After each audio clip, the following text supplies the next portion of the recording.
నమస్తే welcome to STV news ముందుగా headlines చూద్దాం 67 లక్షల మంది విద్యార్థులకు తల్లికి వందనం మీడియా సమావేశంలో ముఖ్యమంత్రి చంద్రబాబు నాయుడు ఆర్టీజీఎస్ కేంద్రాన్ని సందర్శించిన ఇథియోపియా ప్రతినిధి బృందం పశు సంబంధిత శాఖలు అక్రమ బదిలీలను తక్షణమే నిలుపుదల చేయాలని AP animal husbandry gazetted officers JAC chairman Sivaramakrishna demand Undavalli సంక్షేమ అభివృద్ధి అనేది కూటమి ప్రభుత్వానికి జోడెద్దుల బండి అని విద్యా ఐటీ శాఖల మంత్రి నారా లోకేష్ పేర్కొన్నారు. కూటమి పాలన ఏడాది పూర్తి చేసుకున్న సందర్భంగా ఉండవల్లి నివాసంలో ఏర్పాటు చేసిన విలేకరుల సమావేశంలో మంత్రి మాట్లాడుతూ ప్రజలు ప్రజాస్వామ్యం గెలిచి ప్రజాపాలన ఏర్పడి ఏడాది పూర్తి చేసుకుంటున్నాం.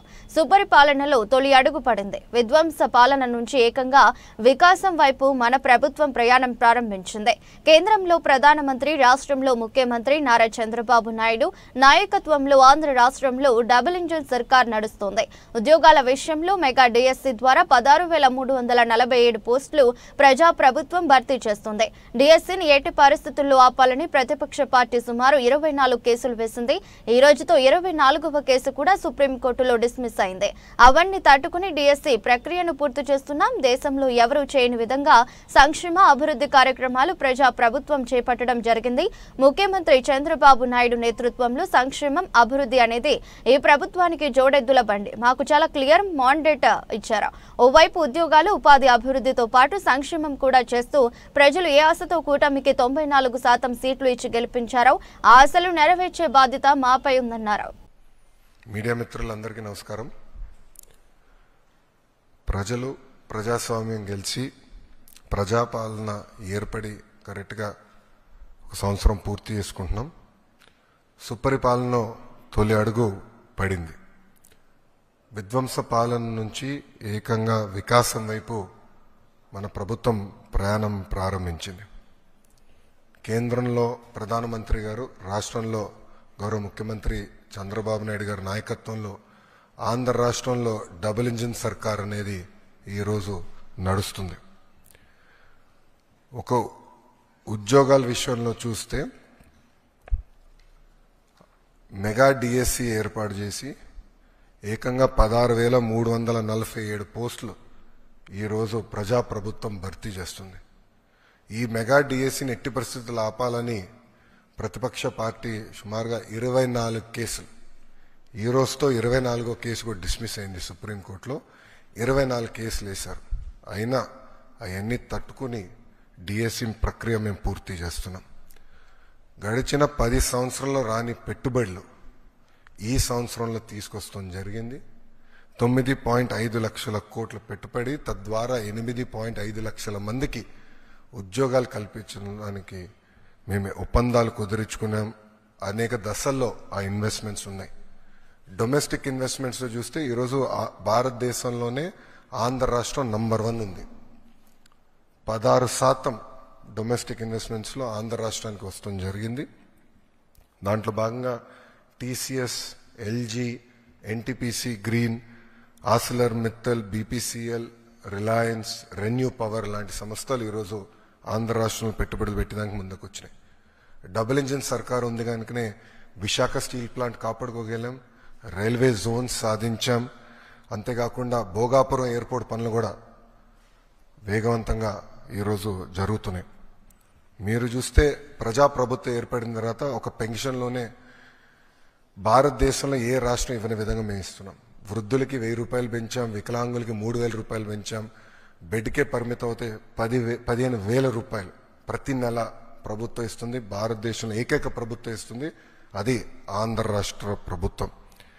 ఇంతేకాకుండా భారతదేశంలో ఎక్కడ లేని విధంగా 203 అన్న క్యాంటీన్లు ప్రజాప్రభుత్వం తిరిగి ప్రారంభించి ఈరోజు నడిపిస్తుంది. గౌరవ ముఖ్యమంత్రి గారు ఇప్పుడే చెప్పారు, ఆగస్టు 15 నుంచి ఉచిత బస్ విధానం కూడా మేము అమలు చేస్తున్నాం. దీపం పథకం ద్వారా ఇప్పటికీ 2 కోట్ల గ్యాస్ సిలిండర్లు ఉచితంగా ప్రజాప్రభుత్వం తెలుగింటి ఆడబడుచులకి అందజేస్తాం. ఒక కుటుంబంలో ఎంతమంది పిల్లలున్నా అందరికీ తల్లికి వందనం అమలు చేస్తామని ఎన్నికల ముందు ప్రజలకు ఇచ్చిన మాటను నేడు నిలబెట్టుకున్నాం. నేటితో కూటమి ప్రభుత్వం ఏర్పడి ఏడాదైన సందర్భంగా హామీని అమలు చేస్తున్నాం. సూపర్ 6 హామీల్లో ఈ పథకం కీలకమైంది. 67.27 లక్షల మంది విద్యార్థులకు 10,091 కోట్ల తల్లి వందనం పథకం కింద ఖర్చు చేస్తున్నాం. ఇందులో 1,346 కోట్లు పాఠశాలల అభివృద్ధికి ఖర్చు చేస్తాం. తల్లికి వందనం పథకం, అమ్మఒడి పథకానికి మధ్య చాలా వ్యత్యాసం ఉంది. గత ప్రభుత్వం కేవలం 42,61,965 మంది విద్యార్థులకు అమ్మఒడి ఇచ్చారు. మా ప్రభుత్వం 67,27,164 మంది విద్యార్థులకు ఇస్తుంది. అంటే గత ప్రభుత్వం కంటే 24,65,199 మందికి అదనంగా పథకం వర్తింపు చేస్తాం. గత ప్రభుత్వం 5,540 కోట్లు ఇవ్వగా మేము 8,745 కోట్లు జమ చేస్తున్నాం. వారికంటే 3,205 కోట్లు అదనంగా ఇస్తున్నామని ముఖ్యమంత్రి చంద్రబాబు నాయుడు అన్నారు. 1వ తరగతి ఇంటర్ ఫస్ట్ ఇయర్ విద్యార్థులను కూడా పరిగణలోకి తీసుకున్నామని, స్కూల్ అడ్మిషన్లు కాగానే వారికి కూడా డబ్బులు వేస్తామని వివరించారు.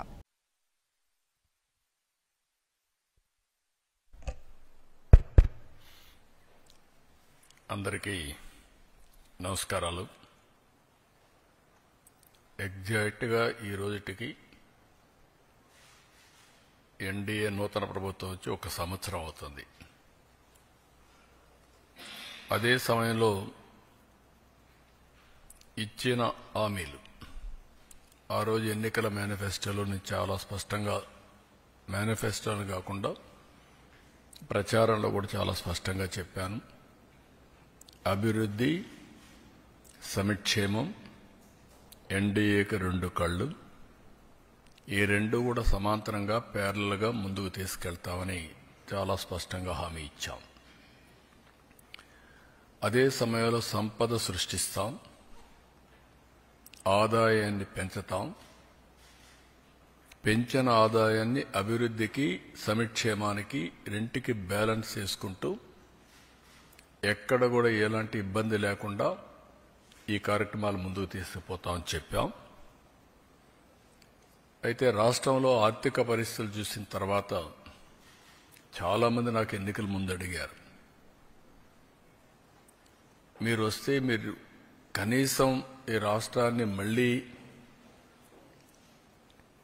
టోటల్గా విధ్వంసం జరిగింది, మీరు దీన్ని రివైవ్ చేస్తారని నమ్మకం మీకుందా, మీకు అనుభవం ఉంది, కానీ అఘాతం చూస్తే మాత్రం చాలా లోతుగా ఉంది, మీరు చేయగలుగుతారని అడిగారు. నాకు వేరే ఆప్షన్ లేదు. ఇన్ని సంవత్సరాలు ప్రజలు ఆదరించారు, ఆశీర్వదించారు. కష్టాలకు వచ్చినప్పుడు కాడు పడేయడమో పారిపోవడం కరెక్ట్ కాదు. ఎంత కష్టమైనా చేస్తామనే విధంగా ఆ రోజు చెప్పాను, ఆ డైరెక్షన్లో ముందుకు పోయాను. మేము ఆ రోజు సూపర్ 6 చెప్పాం. ఎన్నికల మేనిఫెస్టో చాలా విషయాలున్నాయి, సూపర్ 6 మేజర్గా హైలైట్ చేశాం. ఆ సూపర్ 6లో అతి కీలకం తల్లికి వందనం. ఆ తల్లికి వందనం ఆ రోజు మేము చెప్పింది చాలా స్పష్టంగా, ఒక ఇంట్లో 2 పిల్లలుంటే ఒకరికే డబ్బులిచ్చి ఒకరికి ఇవ్వకుండా చేస్తే, ఒకరినే ఆ తల్లి చదివిస్తే లేకుంటే అన్ని విషయాలు చూసుకుంటే అది మంచిది కాదు. ఎంతమంది పిల్లలుంటే అంతమంది పిల్లలకి తల్లికి వందనం వర్తింపజేస్తామని చాలా స్పష్టంగా చెప్పాం. ఈరోజు మీరు చూస్తే 67 లక్షల మందికి దగ్గర 10,091 కోట్ల రూపాయలు సచివాలయంలోని రియల్ టైమ్ గవర్నెన్స్ సొసైటీను ఇథియోపియా దేశానికి చెందిన ప్రతినిధుల బృందం గురువారం సందర్శించింది. ఇథియోపియా దేశ digital agriculture and finance program director Girum Ketamo Tekle Mariam నేతృత్వంలో 10 మంది ప్రతినిధుల బృందం అమరావతిలో పర్యటిస్తోంది. ఇందులో భాగంగా ఈ బృందం ఆర్టీజీఎస్ ను సందర్శించింది. ఈ బృందానికి ఆర్టీజీఎస్ డిప్యూటీ సీఈఓ ఎం మాధురి స్వాగతం పలికారు. ఆర్టీజీఎస్ పనితీరు గురించి ఆమె ఈ బృందానికి వివరించారు. ప్రభుత్వానికి ప్రజలకు మధ్య సాంకేతిక వారధిలా ఆర్టీజీఎస్ పనిచేస్తున్న తీరు గురించి తెలిపారు. విజనరీ ముఖ్యమంత్రి నారా చంద్రబాబు నాయుడు వినూత్న ఆలోచనల నుంచి ఆర్టీజీఎస్ వ్యవస్థ రూపుదిద్దుకుందన్నారు. ఇలాంటి సాంకేతిక వ్యవస్థను ఏర్పాటు చేసుకున్న మొట్టమొదటి రాష్ట్రంలో భారతదేశంలో ఆంధ్రప్రదేశ్ మాత్రమేనన్నారు. ప్రభుత్వంలోని అన్ని శాఖల డేటాను అనుసంధానిస్తూ ఒక పెద్ద డేటా లేక్ ను రూపొందిస్తున్నామని, దీని ద్వారా పాలన మరింత సరళీకరం చేయడానికి వీలవుతుందన్నారు. ప్రజలు పనుల కోసం ప్రభుత్వ కార్యాలయాల చుట్టూ తిరగాల్సిన అవసరం లేకుండా వారి మొబైల్ ఫోన్లలోనే ప్రజలకు అన్ని సేవలు అందించాలన్నదే ప్రభుత్వ ఆశయమన్నారు. ఇందులో భాగంగా ప్రభుత్వం మన మిత్ర పేరిట వాట్సాప్ గవర్నెన్స్ ను ప్రారంభించిందన్నారు. ఇలాంటి అద్భుత సాంకేతిక వ్యవస్థను ఏర్పాటు చేసుకున్న ఏపీ ప్రభుత్వాన్ని ఈ బృందం కొనియాడింది. ఈ బృందం వెంట రాష్ట్ర వ్యవసాయ శాఖ joint director Balasubrahmanyam, assistant director V V Ramana తదితరులున్నారు.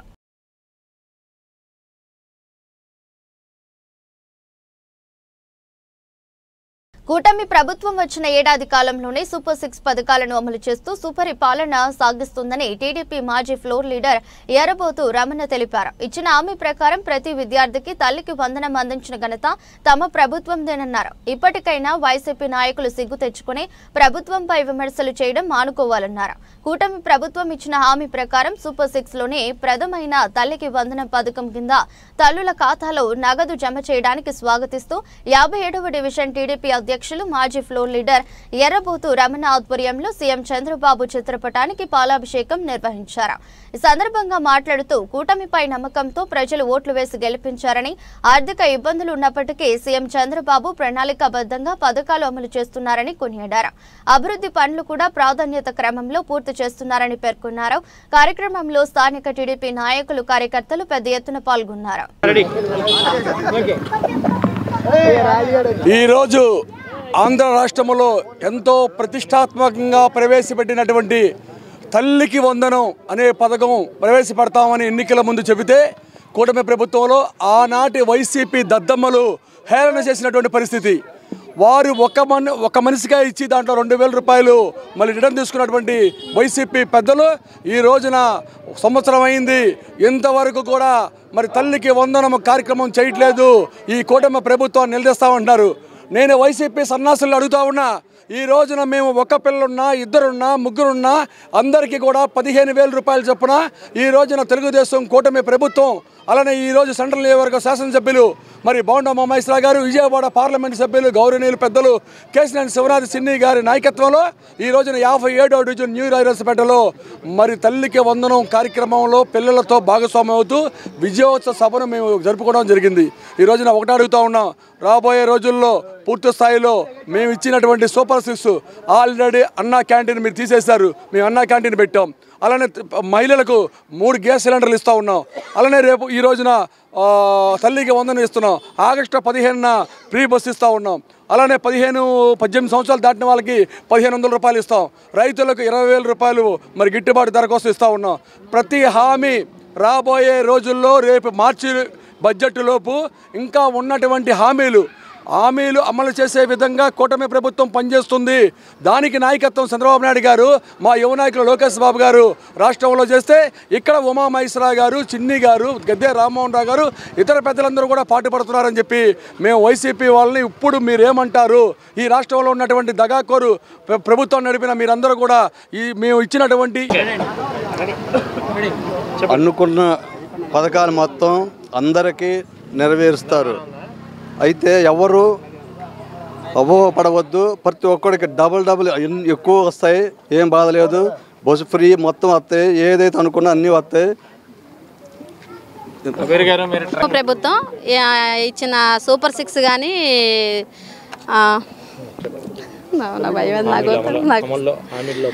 ప్రతిదీ ఆ రోజు మేమైతే ఏదైతే చెప్పామో ప్రతి కార్యక్రమాన్ని కూడా ఒకటి చేసుకొని వస్తున్నాం. పింఛన్ 4,000 రూపాయలు చేశారు, 4,000 రూపాయలు ఇస్తున్నారు.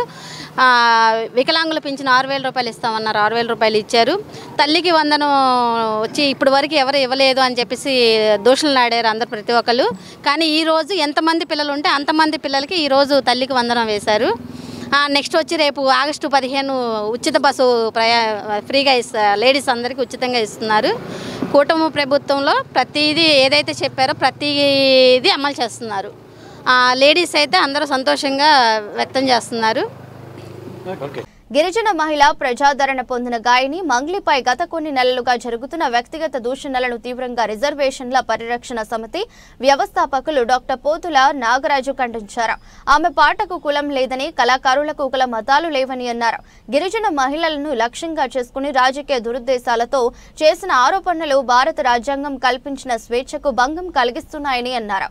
విజయవాడలో ఏర్పాటు చేసిన విలేకరుల సమావేశంలో ఆయన మాట్లాడుతూ ఇటీవల తెలంగాణలో జరిగిన వ్యక్తిగత విందు కార్యక్రమాన్ని రాజకీయం చేసి మంగ్లీపై తప్పుడు ప్రచారం చేయడాన్ని ఆయన తప్పుపట్టారు.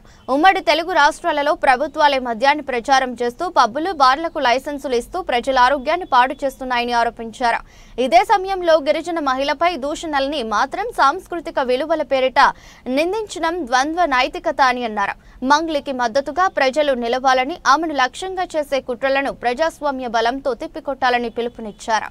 సామాజిక వివక్ష అనేటువంటిది ఎంత పెద్ద ఎత్తున జరుగుతుందంటే ఈరోజు ఒక గిరిజన బిడ్డ పేద లంబాడి సామాజిక వర్గానికి చెందినటువంటి ఒక సింగర్ మంగ్లీ గారి మీద గత కొద్ది నెలలుగా ఆమె యొక్క ప్రతి అంశం మీద చేస్తున్నటువంటి దాడిని రిజర్వేషన్ల పరిరక్షణ సమితి తీవ్రంగా ఖండిస్తూ ఇది దేశంలో భారత రాజ్యాంగం కల్పించినటువంటి స్వేచ్ఛకు భంగం కలిగించే విధంగా ఈరోజు రాష్ట్రంలో మీడియా కావచ్చు, పాలక వర్గాలు కావచ్చు, పోలీస్ వ్యవస్థ వ్యవహరిస్తూ ఉంది.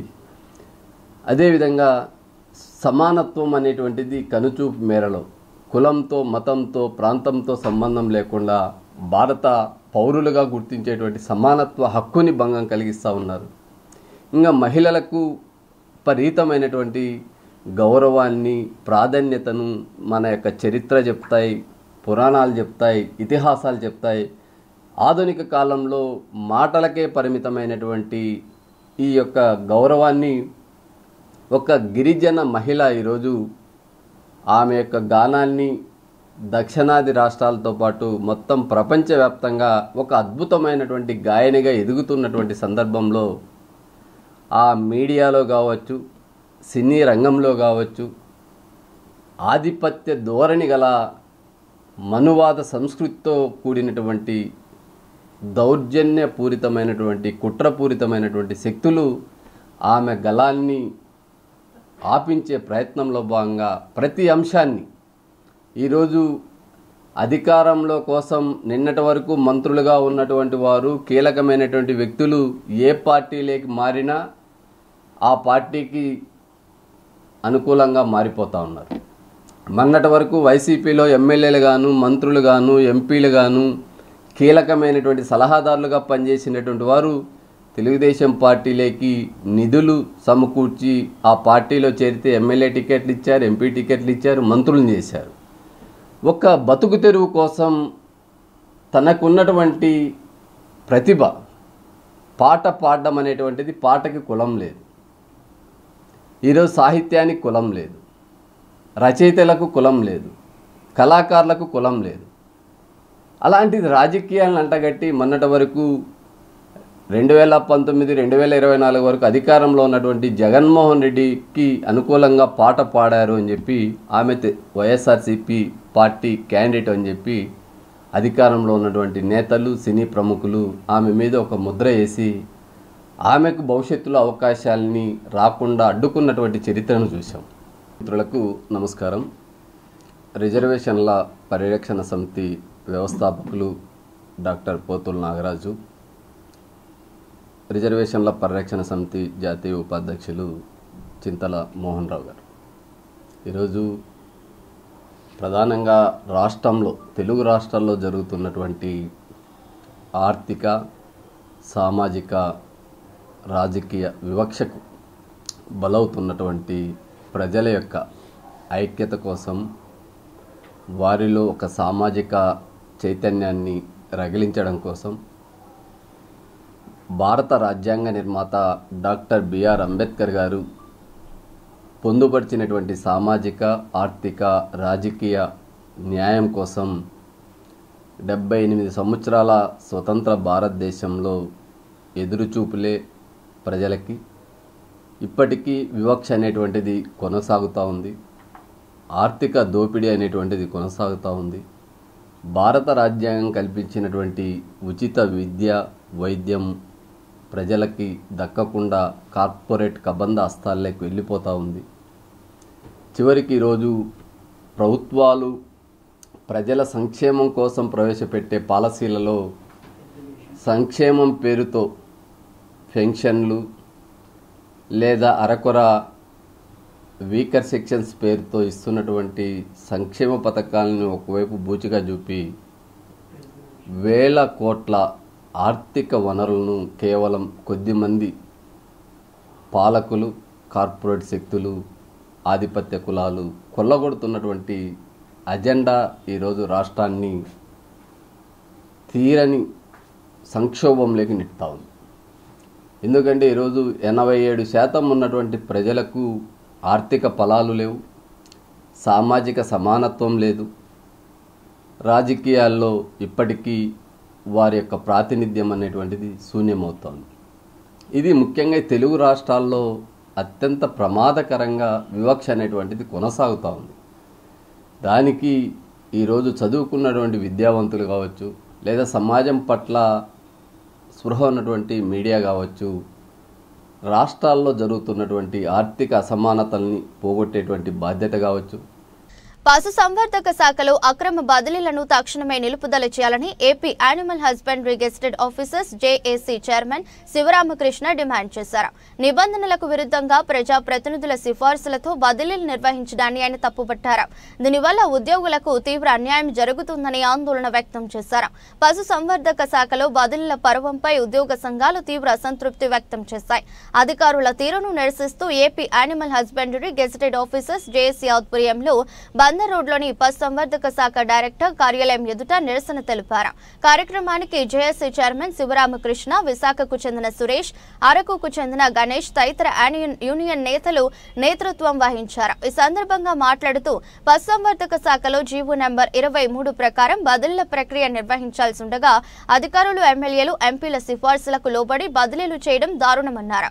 ఉన్నతాధికారుల దుశ్చర్యను వ్యతిరేకిస్తూ ఉద్యోగులందరినీ సమీకరించి రాష్ట్ర వ్యాప్త ఆందోళనకు సన్నద్ధం అవుతామని వారు స్పష్టం చేశారు. ఇప్పటికైనా ప్రభుత్వం జోక్యం చేసుకుని అక్రమ బదిలీలను నిలుపుదల చేయాలని డిమాండ్ చేశారు.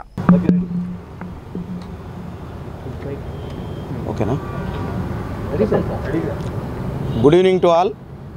ఈరోజు పశుసంవర్ధక శాఖ విజయవాడ డైరెక్టరేట్ కార్యాలయంలో ప్రెస్ మీట్ నిర్వహించుటకు ప్రధాన కారణం గత నెల 15వ తారీఖు జియో ఎంఎస్ నెంబర్ 23 జియో రూపంలో రాష్ట్రంలో బదిలీ ప్రక్రియ ప్రారంభమైంది.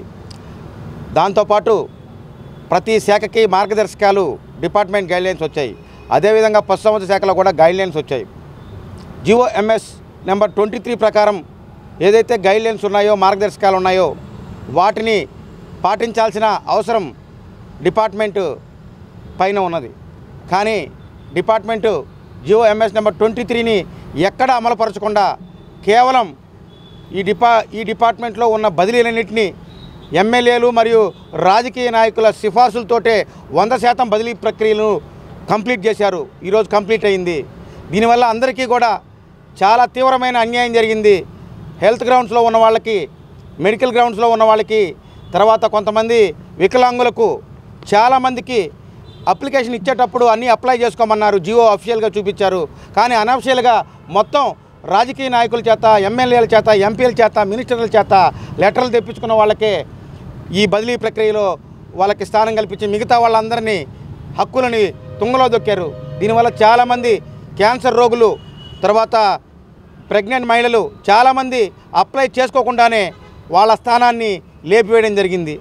గత ప్రభుత్వంలో కూడా ఇలాంటివి ఎన్నో జరిగాయి. ఇప్పుడు కూడా ఆ ప్రభుత్వం నుంచి ఈ ప్రభుత్వం వరకు కూడా జరుగుతూనే ఉన్నాయి. చంద్రబాబు నాయుడు గారు ఉద్యోగులకి కౌన్సిలింగ్. ఈరోజు ఒక ఉద్యోగి బదిలీ ప్రక్రియ అనగానే భయాందోళనకి లోనయ్యే పరిస్థితి ఉందండి. ఈరోజు భయాందోళనతో ఎక్కడికి విసిరేస్తారో, ఒక రూల్స్ ఏమీ ఫాలో అవ్వకుండా ఎక్కడికి వెళ్లాల్సి ఉంటుందో, ఒక ఉద్యోగ బదిలీ అంటే దాని వెనకాల ఒక కుటుంబం ఉందండి. ఆ కుటుంబం అతని మీద ఆధారపడిన పిల్లలు, అతని తల్లిదండ్రులు, వీళ్ళందరూ కూడా అతనితో పాటు వెళ్లాల్సిందే. అలాంటిది ఒక 5 సంవత్సరాలు ఒక దగ్గర పనిచేస్తామని చెప్పి ఒక ప్లేస్ ఇచ్చిన తర్వాత ఒక 5 సంవత్సరాలు పనిచేస్తాం కనీసం అనుకున్న తర్వాత ఒక 2 సంవత్సరాలకే వేరే వ్యక్తి వచ్చి రాజకీయ సిఫార్సు లేదంటే ఆర్థిక బలంతో వచ్చి అతన్ని లేపేస్తాను, అతన్ని పంపించేసి నేను అక్కడ కూర్చుంటాను అంటే దాన్ని యాక్సెప్ట్ చేసే వ్యవస్థ ఇప్పుడు యానిమల్ హస్బెండరీ డిపార్ట్మెంట్లో నడుస్తుందండి. అది అడుగుదామని చెప్పేసి మేము విశాఖపట్నం నుంచి ఇలా అన్యాయం జరిగింది సార్ అని డైరెక్టర్ గారికి మొరపెట్టుకుందామని చెప్పి వస్తే దానికోసం ఆయన అడగగానే కనీసం వినకుండా మా మాట చెయ్యెత్తి కొట్టడానికి ముందుకొచ్చి ఎవడరా నువ్వు వెళ్ళి గవర్నమెంట్కి చెప్పుకోపో నువ్వు మమ్మల్ని అడగడానికి లేదు, మేము నచ్చినట్టు వేస్తాం అని సమాధానం దురుసుగా ఆ వీడియో రికార్డింగ్ కూడా ఉంది మా దగ్గర. అంత ఘోరంగా మమ్మల్ని బెదిరించి విలదీసే బయటికి పంపించేసే వ్యవస్థ నడుస్తుంది. దీన్ని ఖచ్చితంగా ఖండించాలి. ఇలాంటి విషయాల్లో ప్రభుత్వం జోక్యం చేసుకొని మనకి ఈ బదిలీలు అనేవి సక్రమంగా చేయాలని కోరుకుంటున్నాం. అందరికీ నమస్కారం అండి. నా పేరు డాక్టర్ గణేశ్వరరావు. నేను రాష్ట్ర పశు వైద్యాధికారుల సంఘం జాయింట్ సెక్రటరీగా పనిచేస్తున్నాను. నేను ఏజెన్సీ అల్లూరి సీతారామరాజు జిల్లా ఐటీడీ, అది ఒక ఐటీడీఏ ప్రాంతం, అక్కడ నేను పనిచేస్తున్నాను. మేము ప్రభుత్వం దృష్టికి తీసుకోవాల్సింది ఏంటంటే అక్కడ ఐటీడీ అనుకున్నప్పుడు మనకు విధి విధానాలు, మనకిచ్చిన మార్గదర్శకాలు ఏదైతే గైడ్లైన్స్ ఇచ్చారో జీవోలో పొందుపరిచారో 2 సంవత్సరాలు దాటిన ప్రతి ఉద్యోగి కూడా అర్హత సాధిస్తాడు. కానీ అక్కడ 2 సంవత్సరాలు కాదు కదా, 5 సంవత్సరాలు, 10 సంవత్సరాలు, 15 సంవత్సరాలు కూడా పనిచేస్తున్నా కానీ ఎటువంటి బదిలీలు చేపట్టకుండా అక్కడ పనిచేసిన వాళ్ళని అక్కడే చేసేటట్టు ఒక నిర్బంధన వ్యవస్థని ఈరోజు పశు సంవర్ధక శాఖ ప్రోత్సహిస్తుంది. సో దీన్ని ప్రతి ఒక్క బదిలీల్లో కూడా మేము ఉన్నతాధికారుల దృష్టి కూడా తీసుకెళ్తున్నాం. కానీ మా యొక్క ఏదైతే మా యొక్క బాధలు ఉన్నాయో, ఆవేదన ఉందో అది ఏ మాత్రం కూడా పట్టించుకోకుండా, మా ఆవేదన కూడా వినకుండా ఎప్పుడు కూడా మాకు ఒక ఐటీడీలో పనిచేస్తున్న వాళ్ళు ఒక ఉద్యోగులు కాదు అన్న పరిస్థితిలో నెట్టేస్తున్నారు. సో మా యొక్క రోదన, అక్కడ పనిచేస్తున్న వాళ్ళ రోదన అరణ్య రోదంగానే ఈరోజు మిగిలిపోతుంది. మొన్న మేము వచ్చిన ప్రతిసారి కూడా డైరెక్టర్ గారికి చెప్పుకుందామని వస్తే కనీసం కలనివ్వకుండా కూడా చేస్తున్నారు. నేను ఒక స్టేట్ అసోసియేషన్లో కూడా ఉన్నాను. అసోసియేషన్లో ఉన్నా కానీ మా బాధలు వినాలి, ఐటీడీఏకి సంబంధించిన వినాలి అన్న ఉద్దేశంతో వచ్చినప్పటికీ కూడా మా యొక్క ఏ రోజు కూడా మా మాట వినే పరిస్థితి కూడా డైరెక్టర్ గారు చేయలేదు. మొన్న మా యొక్క సహచర పశు వైద్యాధికారి బాధలు చెప్పుకుందామని విశాఖపట్నం వస్తే ఆయన మీద దాడి చేసి కొట్టే పరిస్థితి కూడా తీసుకొచ్చారు. ఇలాంటి అనైతిక చర్య షిరిడి సాయి శ్రీ వెంకటేశ్వర స్వామి విగ్రహాలు ఉన్న విశేషమైన మందిరం మధురానగర్లోని శ్రీ ఓంకార క్షేత్రం షిరిడి సాయిబాబా మందిరం అని ప్రముఖ సినీ నటులు సుమన్ తెలిపారు. గురువారం సాయంత్రం మధురానగర్ మెయిన్ రోడ్లో గల ఓంకార క్షేత్రం శ్రీ షిరిడి సాయిబాబా మందిరానికి సుమన్ విజయ్గా ఆలయ ప్రధాన అర్చకులు శ్రీనివాస శర్మ పూర్ణ కుంభాభిషేకంతో స్వాగతం పలికారు. ఆంధ్రప్రదేశ్ రెవెన్యూ అసోసియేషన్ అధ్యక్షులు మరియు Amaravati AP JAC chairman Bopparaju Venkateswarlu పుష్పగుచ్చంతో ఆహ్వానించారు. మందిర గౌరవాధ్యక్షురాలు మాజీ కార్పొరేటర్ శ్రీమతి పిల్లి లక్ష్మీ తులసి భర్త పివిఎల్ఎన్ రాజు పూజలు నిర్వహించి సుమన్ గారికి సత్కారం చేశారు. ఈ సందర్భంగా సుమన్ మాట్లాడుతూ పిల్లి లక్ష్మీ తులసి భర్త పివిఎల్ఎన్ రాజు నాకు స్నేహితుడని, మందిర విశిష్టత గురించి తెలుసుకుని విజయవాడలో షూటింగ్ లో బిజీగా ఉన్న మందిరానికి విచ్చేసి బాబా వెంకటేశ్వర స్వామి వారి ఆశీస్సులు పొందానని సుమన్ తెలిపారు. మా అమ్మ బాబా భక్తురాలని, నేను వెంకటేశ్వర స్వామి భక్తుడను అని, మేము మద్రాసులో ఉండగా మా ఇంట్లో వెంకటేశ్వర స్వామి ఇంటి బయట బాబా గారి చిత్రాలు ఉండేవని, నేను షూటింగ్ కు వెళ్లేటప్పుడు వీరి ఆశీస్సులు తీసుకుని వెళ్లేవాడినని, ఈ మందిరంలో ఇరువురి విగ్రహాలు చూసి నాకు పాత రోజులు గుర్తుకు వచ్చాయని తెలిపారు. మానవ దైవం షిరిడి సాయినాథుడని, ఆయన విగ్రహానికి పూలమాలలు వేసి పూజలు చేశారు. తదుపరి సముద్రవేణి కోలాట భక్త బృందం మధురానగర్ మహిళలను సన్మానించారు. మధురానగర్ జనులంతా మందిరానికి విచ్చేసి సుమన్తో ఛాయాచిత్రాలు తీసుకుని సందడి చేశారు. కార్యక్రమంలో మందిర అధ్యక్షులు వైవి శివాజీ, బంధుల కమిటీ సభ్యులు కాకర్ల శ్రీనివాస్, కోనేరు మంజులారాణి, మిమిక్రీ శ్రీనివాస్, మలిశెట్టి బాలవర్ధనరావు తదితరులు పాల్గొన్నారు. ఓంకార షిరిడి క్షేత్ర సాయిబాబా గుడికి సుమన్ గారు విచ్చేసి ఉన్నారు. అయితే ఈ గుడి విశేషాలు మీకు చాలా మందికి కూడా తెలియజేశాను. ప్రత్యేకంగా ఈ గుడి విశేషాలు కూడా సుమన్ గారికి తెలియజేయటం వల్ల ఆయన హ్యాపీగా ఫీల్ అయ్యి మన గుడి దర్శించాలని అనుకున్నారు. ఎందుకంటే ముఖ్యంగా ఇక్కడికి కోరుకున్న వాళ్ళకి కొంగు బంగారంగా వాళ్ళ కోరికలు తీరుస్తూ ఉన్నాడు బాబా గారు. అలాగే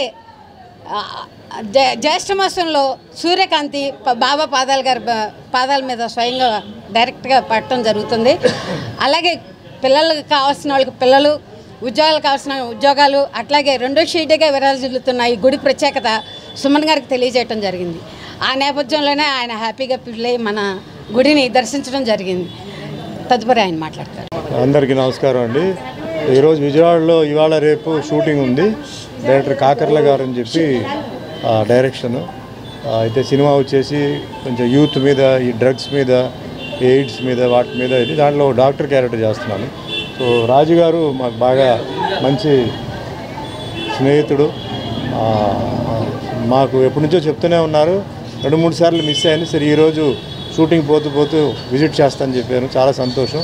ఇందాక మేడం గారు చెప్పారు, భక్తి అనేది ప్రతి ఒక్కరికి ఏంటంటే అది మనసులో వచ్చేది నమ్మకం. అది చాలామంది నమ్మకంతో వచ్చినప్పుడు బాబా గారు ఏంటంటే, బాబా గారు వచ్చి ఒక మనిషి, ఆయనకి దేవుడు ఆశీర్వాదాలు ఇచ్చారు, అంతే అధికారం ఇచ్చారు ఆశీర్వదించడానికి. మిగతా దేవుళ్ళకి ఆయనకి చాలా డిఫరెన్స్ ఉంది. బాబా షిరిడి బాబా ఏంటంటే ఈజ్ అ హ్యూమన్ బీయింగ్కి ఆ పవర్ ఇచ్చారు. సో ఒక హ్యూమన్ బీయింగ్, మనుషుల బాధలు కష్టాలంటే ఈజీగా ఆయన అర్థం చేసుకున్న మనిషి. ఈరోజు మనతో లేకపోయినా చాలామంది ఒక నమ్మకం ఏంటంటే, ఆయన దగ్గరకు వచ్చి సిన్సియర్గా ప్రే చేస్తే తప్పకుండా అది నెరవేరుతుంది అని ఒక నమ్మకం. అది ఆ నమ్మకం ఇక్కడ ఉంది. సో అందరికీ బాబా మంచి చేయాలి. అందరూ ఆరోగ్యం, ఆదాయం, వాళ్ళ ఉద్యోగం ఏదైనా సరే అన్నీ బాగా చేయాలి. అందరూ సంతోషంగా ఉండాలి. అందరూ అంటే హ్యాపీగా వాళ్ళ హెల్త్ కానీ అన్నీ బాగుండాలని మనస్ఫూర్తిగా కోరుకుంటూ, నాకు సినిమా ఆర్టిస్ట్గా నన్ను అందరూ ఆశీర్వదించారు. ఇది నా 47వ సంవత్సరం. సో చాలా సంతోషం. ఈరోజు పిల్లి లక్ష్మిగా తులసి గారు, అదేవిధంగా రాజుగారు నాయకత్వంలో, వాళ్ళ ఆధ్వర్యంలో గత 14 సంవత్సరాలుగా షిరిడి సాయిబాబా మందిరం ఏర్పాటు చేసి ఈరోజు అనేక మంది నమ్మకం ఉన్నటువంటి భక్తులందరూ కూడా మరి ఇక్కడికి వస్తే వాళ్ళు కోరుకున్నట్టుగా అన్ని కోరికలు, వాళ్ళ ఇబ్బందులు తీరిపోతాయన్నటువంటి ఒక మంచి విశ్వాసాన్ని వచ్చేటట్టుగా మరి ఈరోజు షిరిడి సాయిబాబా మందిరాన్ని తీర్చిదిద్దటం, ఇందులో అనేక కార్యక్రమాలని ఈరోజు ఇప్పుడు కోలాటం కార్యక్రమాన్ని చూశాను. మహిళలు ఎంత చక్కగానో ఎంతో నైపుణ్యంతో కోలాటం చేయటం చాలా ఆనందాన్ని కలిగిస్తూ ఉంది. సో ఇలాంటి కార్యక్రమాలతో పాటు అనేక సేవా కార్యక్రమాలను కూడా ఇటు లక్ష్మీ తులసి గారు కానీ, అదేవిధంగా రాజు గారు కానీ ఒక డిపార్ట్మెంట్లో, అంటే ఒక కమర్షియల్ ట్యాక్స్ డిపార్ట్మెంట్లో అన్నగారు రాజుగారు చాలా కాలం ఏసీటీఓగా పనిచేసి ఆ తదనంతరం రిటైర్మెంట్ అయిన తర్వాత కూడా ఇలాంటి అనేక సేవా కార్యక్రమాలని ప్రత్యేకంగా భగవంతుని సన్నిధిలో అనేక మంది మరి భక్తులకి ఈరోజు అవకాశం కల్పించే విధంగా చేస్తున్నటువంటి కార్యక్రమాలు. దీనికి మరి గౌరవ సుమన్ గారు ప్రముఖ. గుంటూరు జిల్లా తాడేపల్లి పోలీస్ స్టేషన్లో వైసీపీ నేత, మాజీ ప్రభుత్వ సలహాదారుడు సజ్జల రామకృష్ణారెడ్డిపై దళిత యువజన జేఏసీ మరియు మాదిగ కార్పొరేషన్ డైరెక్టర్ కంభంపాటి శిరీష ఫిర్యాదు. రాజధాని అమరావతి మహిళలపై అనుచిత వ్యాఖ్యలు చేసి కించపరిచిన నేపథ్యంలో సజ్జల రామకృష్ణారెడ్డి మానసికంగా మమ్మల్ని చంపేశారని, రాజధాని మహిళలను సంకర జాతి వేశ్యలు అని అనుచిత వ్యాఖ్యలు చేశారు, మా మనోభావాలు దెబ్బతీశారని అన్నారు. కాబట్టి సజ్జల రామకృష్ణారెడ్డి సాక్షి యాజమాన్యంపై కేసు నమోదు చేసి కఠిన చర్యలు తీసుకోవాలని కోరుతున్నారు. లైవ్ విత్ కేఎస్ఆర్ అనే ప్రోగ్రామ్ లో కేఎస్ఆర్ అండ్ కృష్ణరాజు గారు వచ్చేసి అమరావతి రాజధానిని ఉద్దేశించి, అమరావతి రాజధాని ప్రాంత మహిళలను ఉద్దేశించి, అమరావతి దేవతల రాజధాని కాదు వేసీల రాజధాని ఉద్దేశించి మాట్లాడడం, అలాగే అమరావతి ప్రాంతంలో వేసీలు ఎక్కువగా ఉన్నారు, సెక్స్ వర్కర్స్ ఎక్కువగా ఉన్నారు, అమరావతి ప్రాంతం ప్లస్ చుట్టుపక్కల మొత్తం కూడాను వేసీల వృత్తి కొనసాగుతుంది అని చెప్పి అమరావతిని దేవతల రాజధాని ఎలాగంటారు, వేసీల రాజధాని పట్టుకుని అని చెప్పి మాట్లాడి అమరావతి ప్రాంత మహిళలను, చుట్టుపక్కల ప్రాంత మహిళలను కూడాను చాలా జుగుప్సాకరంగా మాట్లాడేటువంటి పరిస్థితి మనందరం చూసే ఉన్నామండి. దానికి మేము కంప్లైంట్ చేసి న్యాయస్థానాలు ఆశ్రయించడం కూడా జరిగింది. అయినా కూడా కేఎస్ఆర్ గారిని అండ్ కృష్ణరాజు గారిని, ఈ రోజు కృష్ణరాజు గారిని కూడా కోర్టుకి హాజరుపరచడం జరిగింది. అయితే ఇక్కడ నెక్స్ట్ డే వాళ్ళ అధినాయకుడు ఆ సాక్షి ఛానల్లో యాజమాన్యమైన భారతీరెడ్డి గారు అండ్ జగన్మోహన్ రెడ్డి గారు ఒక్క మాట కూడా కనీస స్పందన కూడా లేకపోగా, వాళ్ళ ఆమె వ్యాఖ్యలను ఖండించకపోగా 70 సంవత్సరాల వయసులో కొమ్మినేని శ్రీనివాసరావు గారిని తీసుకెళ్లారు, చేయని తప్పు అంట. అంటే వీళ్ళు చేసింది కరెక్ట్ అని చెప్పి జగన్మోహన్ రెడ్డి గారు ఒప్పుకుంటున్నారు. ఇంకొకటి ట్వీట్ లో వచ్చేసి ఆయన గురించి ట్వీట్ చేశారు. తప్ప ఎక్కడా కూడా అమరావతి మహిళలు కానీ ఆ చుట్టుపక్కల ప్రాంతాల మహిళలను ఉద్దేశించి కానీ తప్పైపోయింది. మా ఛానల్ తరఫున ఒక్క మాట చెప్పకపోవటం, దళిత సామాజిక వర్గానికి చెందినటువంటి వాళ్ళం, ఆర్థికంగా సామాజిక పరంగా బలహీనం, మెజారిటీ పీపుల్ అక్కడ దళితులు ఉన్నారు, దళిత కమ్యూనిటీ ఉంది కాబట్టి దళిత మహిళలు ఎఫెక్ట్ అవుతున్నారు. ఇది మాకు రాజ్యాంగం ఇచ్చిన హక్కు ప్రకారంగా మేము దీన్ని అడుగుతున్నాము. మాకు ఎస్సీ ఎస్టీ అట్రాసిటీ యాడ్ చేయమని అడిగాము. మేబీ అది ఎందుకు అనేది నాకైతే తెలియదు. ఇప్పుడు మళ్ళీ ఆ నెక్స్ట్ డే వచ్చేసి అదే ప్రాంత మహిళల్ని సంకర జాతి అంటే జాతిని అన్ని జాతుల్లో మా జాతి ఎక్కువగా పాపులేషన్ ఉంది కాబట్టి మా దళిత జాతిని ఉద్దేశించి మాటలుగా మేమైతే భావిస్తున్నాము. అలాగే మా పిల్లలకి రేపటి రోజున పెళ్లిళ్ళు అవడానికి కూడా ఎవరు చేసుకోరు. వేశ్య వృత్తులు సంకర జాతి అని అంటే ఎవరు చేసుకుంటారు మా పిల్లలకి? కాబట్టి న్యాయస్థానాలు వాళ్ళు కానివ్వండి, గౌరవ పోలీస్ స్టేషన్ వారిని ఇక్కడ సిఐ గారిని ఆశ్రయించి మాకు న్యాయం చేయమని చెప్పి అతని మీద కేసు కట్టి న్యాయం చేయమని మేము అర్థిస్తున్నాము. అలాగే సాక్షి యాజమాన్యం ఇప్పటి వరకు స్పందన లేకపోగా మీడియాలో ఇంకా ఎంకరేజ్ చేయటంలో భాగమే ఆ నెక్స్ట్ డే కూడా ఆయన మాట్లాడటం. ఇది ఒక్క రోజు కాదు, గత 10 సంవత్సరాలు అంటే అమరావతి అనే నామకరణం చేసిన దగ్గర నుండి కూడా వీరు ఇలాంటి వ్యాఖ్యలు అమరావతి మీద, అమరావతి ప్రాంత ప్రజల మీద, అమరావతి మహిళల మీద, కట్టు బొట్టు మీద, ఇంకా కోకాపేట ఆంటీస్ అని గాని, ఇంకా మేము కట్టుకున్న బట్టల మీద గాని మమ్మల్ని విమర్శించుతూ వస్తూ ఉన్నారు. ఇక ఆఖరికి ఫైనల్ గా మమ్మల్ని మానసిక హత్యకు గురి చేశారు. అదేమిటంటే వేసెలు అనని. ఇంకా చెప్పాలంటే మా జాతిని ఇప్పుడైతే జాతి కంప్లీట్ గా సంకర జాతి అన్నారు. సో ఇంతకు మించినటువంటి పెద్ద మాటలు ఇంక ఏమి. వార్తలు ముగించే ముందు మరోసారి హెడ్లైన్స్. 67 లక్షల మంది విద్యార్థులకు తల్లికి వందనం. మీడియా సమావేశంలో ముఖ్యమంత్రి చంద్రబాబు నాయుడు. ఆర్టీజీఎస్ కేంద్రాన్ని సందర్శించిన ఇథియోపియా ప్రతినిధి బృందం. పశు సంబంధిత శాఖల అక్రమ బదిలీలను తక్షణమే నిలుపుదల చేయాలని AP animal husbandry గెస్టెడ్ officers JAC chairman Sivaramakrishna demand. ఇది రెస్ట్ బులెటిన్. మరో బులెటిన్లో మళ్ళీ కలుద్దాం. అంతవరకు సెలవు. నమస్కారం.